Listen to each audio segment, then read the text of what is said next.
Hej og velkommen til den her video. I dag skal vi se, hvordan vi får overført billeder til computer. Jeg har jo snydt lidt. Jeg har allerede taget den her ud. Kan man se på Canon EOS 1000D. Den sidder der. Så skal man så gå om i computeren her. Så putte den i sådan en der.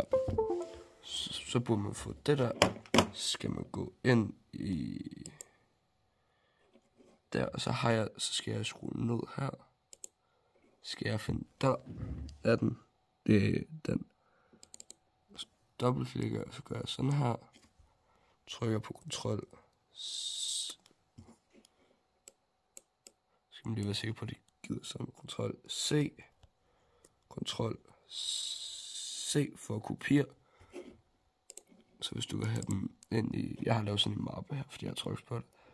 Så trykker man kontrol V for at indlæse dem, og så gør den det der. Den er godkendt, så vender vi lige på den. Den er godkendt. Det er det, man skal gøre. Og så hvis man vil have dem over på telefonen, så kan man sende den til sin telefon, hvis ikke man kan gøre det på en anderledes måde. Jeg gør det lige over Discord her, og så går jeg ind under og finder min truckspotter. Så vil jeg så indlæse, tage den der. Så vil jeg så gøre det samme igen med den anden billede, og trykke send. Og så har jeg den. Så nu har jeg sendt den til min telefon, så nu kan jeg lægge dem op på TikTok eller YouTube eller sådan noget. I må have en god dag.